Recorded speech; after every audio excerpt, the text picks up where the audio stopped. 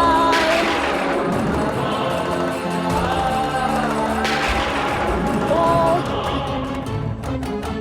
नमः शिवाय।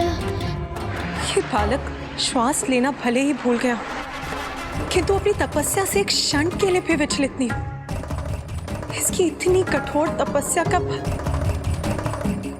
प्रभु इसे कब प्रदान करेंगे? ओम नमः शिवाय, ओम नमः शिवाय। प्रभु की कृपा दृष्टि कब पड़ेगी इस, क्योंकि आज के सूर्यास्त के साथ ही तिथि परिवर्तित होते ही इस बालक की आयु भी 13 वर्ष की हो जाएगी।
नाथ, अब जब बालक गृहपति की तपस्या अंतिम चरण में है और उसके जीवन के भी कुछ ही पहर शेष है, तो देवराज इंद्र कहीं बालक गृहपति की तपस्या में कोई व्यवधान उत्पन्न करने के लिए तो वहां प्रकट नहीं हुए हैं ना?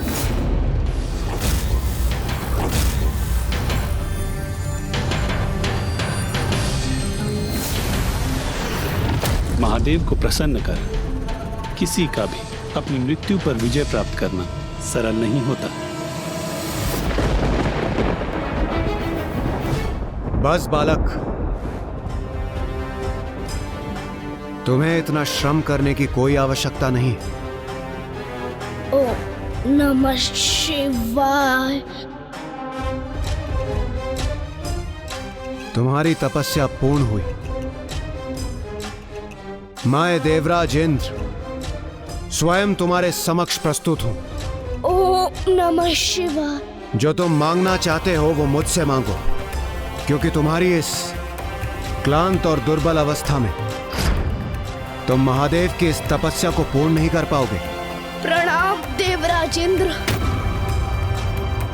मैं कितना भी दुर्बल क्यों ना हो जाऊं, किंतु मेरी तपस्या तभी संपन्न होगी जब मुझे प्रभु महादेव के दर्शन प्राप्त हो जाए और मुझे जो वरदान मांगना है मैं स्वयं ही उन्हीं से मांगने में समर्थ हो जाऊंगा। एक बार पुनः विचार कर लो बालक, क्योंकि मेरे अनुसार जो तुम कर रहे हो वो बहुत बड़ी भूल है। क्योंकि ना तो तुम में इतना सामर्थ्य और ना ही तुम्हारे पास इतना समय शेष है। आज सूर्यास्त के साथ जैसे ही तुम्हारी 13 वर्ष की आयु पूर्ण होगी, तुम्हें अग्निदेव द्वारा दिए गए श्राप के अनुसार उनके प्रभाव से मृत्यु के मुख में प्रवेश करना ही होगा। तुम कितना भी प्रयास कर लो बालक, किंतु मेरे श्राप से मुक्त होना इतना सरल नहीं। मेरे भाग्य में जो भी है मैं उसका सामना करने के लिए प्रस्तुत हूँ देवराज, किंतु मैं प्रभु महादेव की पूजा को अधूरा नहीं रहने दूंगा। मुझे पूर्ण विश्वास है उनकी कृपा दृष्टि अवश्य होगी मुझ पर, वो मुझे दर्शन अवश्य देंगे। मैं तुम्हें सावधान कर रहा हूं बालक। इस प्रकार अपनी हट पर स्थित रहने से तुम्हें महादेव के दर्शन प्राप्त नहीं होंगे और कदाचित तुम मुझसे प्राप्त होने वाले वरदान से भी वंचित हो जाओगे। मुझे क्षमा करें देवराज, मेरी अंतिम श्वास तक मेरे प्रभु की तपस्या पूर्ण करने से मुझे कोई भी नहीं रोक सकता।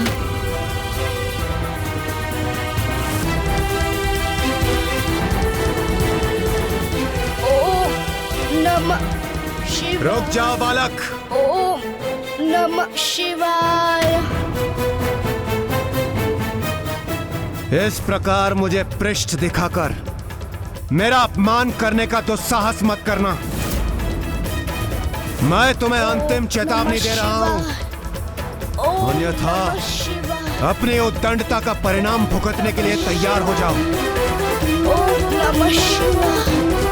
ओम नमः शिवाय। ओम नमः शिवाय।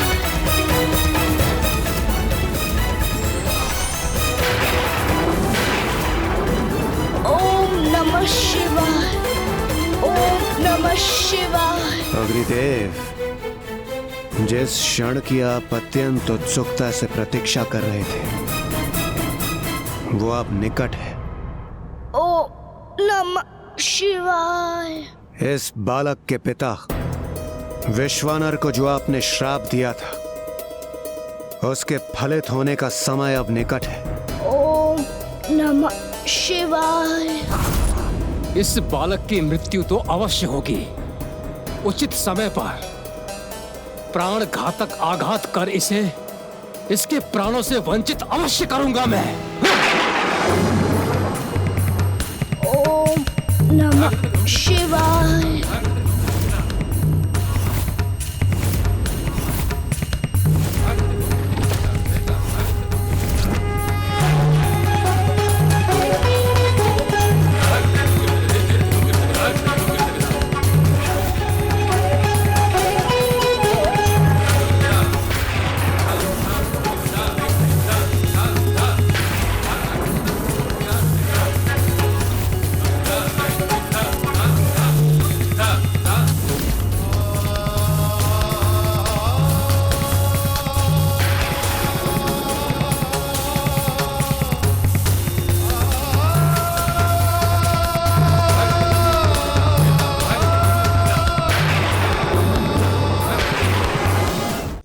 उचित है।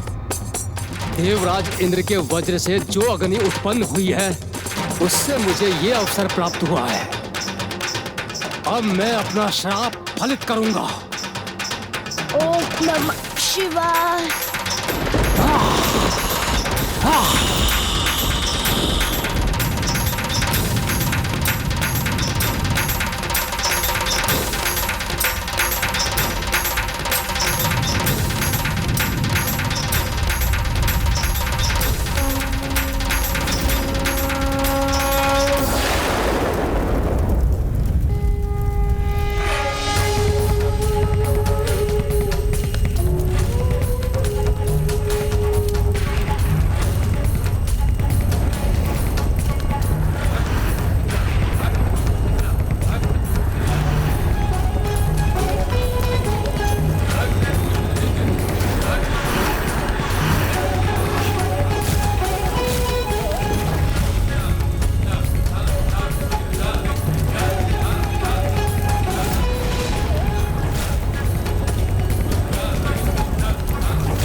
शिवाय।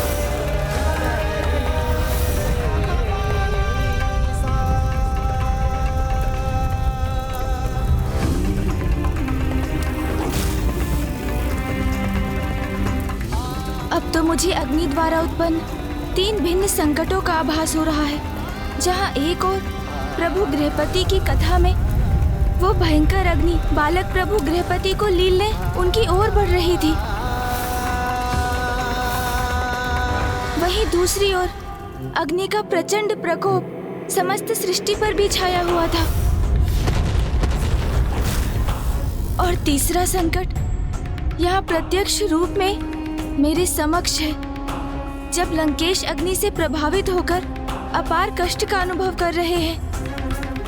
मेरे चारों ओर एक साधारण अग्नि का घेरा उत्पन्न किया है नंदी जी ने, किंतु वहां प्रभु गृहपति जी को अग्निदेव ने अग्नि के सागर में घेर लिया था, जहां एक ओर प्रचंड ज्वाला भयंकर लपटों का रूप धारण कर उनकी ओर बढ़ रही थी।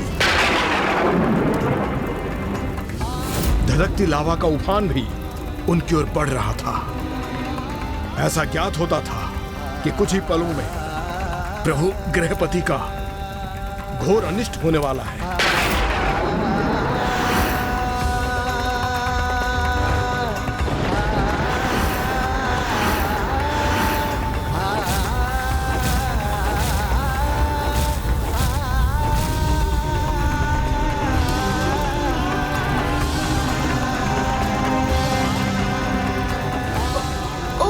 नमः शिवाय। अग्नि का अनिष्टकारी प्रकोप क्यों बढ़ता जा रहा है स्वामी? प्रभु महादेव बालक गृहपति को दर्शन क्यों नहीं दे रहे? क्यों उसकी रक्षा करने नहीं आ रहे? मैंने तो आपसे पूर्व में ही कहा था ना देवी कि मृत्यु पर विजय प्राप्त करना सरल नहीं होता, एवं किसी के श्राप से मिली मृत्यु को टाल पाना तो असंभव के समान है। ओम नमः शिवाय।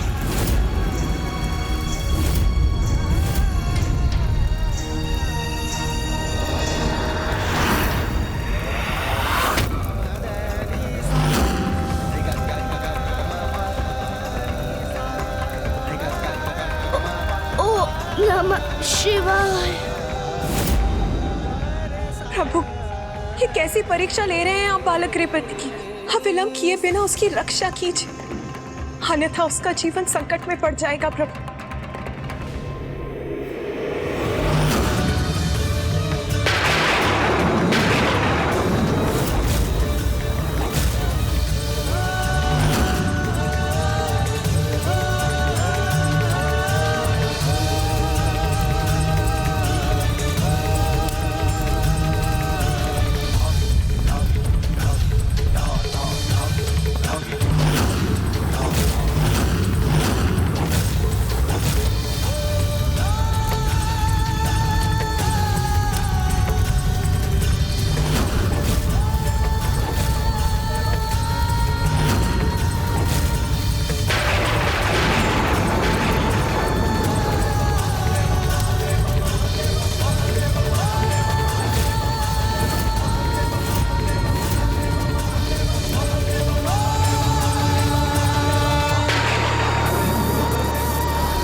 ये क्या? मेरी अग्नि शांत व शिथिल कैसे पड़ गई? अद्भुत प्रतीत होता है बालक गृहपति की भक्ति के परिणाम स्वरूप अग्नि तत्व भी अपने स्वाभाविक आचरण के विरुद्ध जाने पर विवश है। जिस अग्नि का स्वभाव होता है अपने ताप से भस्म करना, वही बालक को शीतलता प्रदान कर रहा है।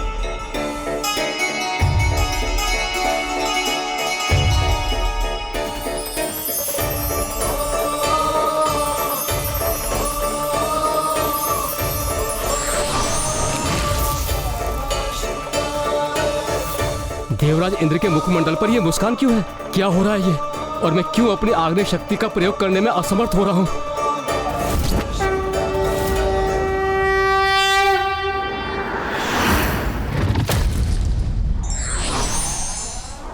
एक दूसरे से परस्पर वैचारिक संबंध रखने से कई समस्याओं का निदान समय रहते ही किया जा सकता है।